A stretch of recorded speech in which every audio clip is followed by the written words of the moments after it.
Hello there, I'm Peyton. In my continued journey of enlightening, I'm beginning a new series that I'm calling the Divine Reclaiming.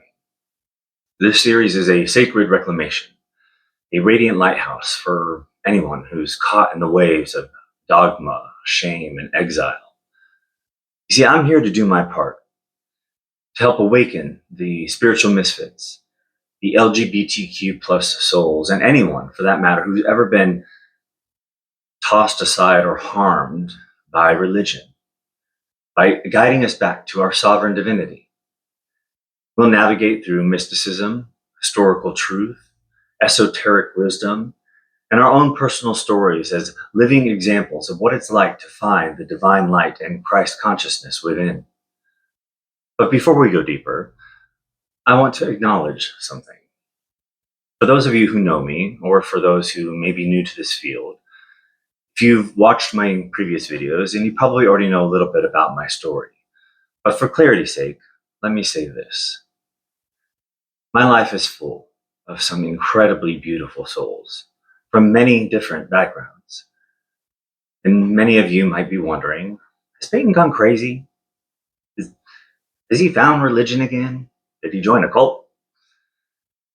And I get it. I really do. But honestly, I often just feel caught in between two worlds. You see, I grew up Christian, but I no longer identify as religious or even as a Christian. So when people from that world hear me speak now, what they hear often sounds unfamiliar. To them, it's new age. It's woo-woo. Or worse, they think I'm being led astray. And instead of really listening to what I have to say, they can't wait to get out of their mouths, well, I'll pray for you, which is usually followed by a sermon on why I'm wrong. And for those of you who are the non-religious friends, especially those within the gay community, I sense hesitation there too. Some avoid the topic altogether, and some wonder that if I've fallen back into religion, then I'm going to start preaching or condemning people. So let me just make something crystal clear. I have remembered something that I've always known, deep within my soul. We live in a world built to convince us that something's missing, that in order for us to be whole, we must look outside of ourselves, to religion, to authority, to perfection, to another person. But none of that is true. Everything that we seek has always been within. We are divine by nature, fractals of source energy, beings of infinite light. And when we turn inward and reconnect with our essence, there is nothing that cannot be reclaimed. We are the creators of our world. We hold the power to change our circumstances, to heal our bodies, to commune directly with the divine. This is the message of every true spiritual teacher, from Krishna to Buddha to Yeshua. They weren't here to build religion.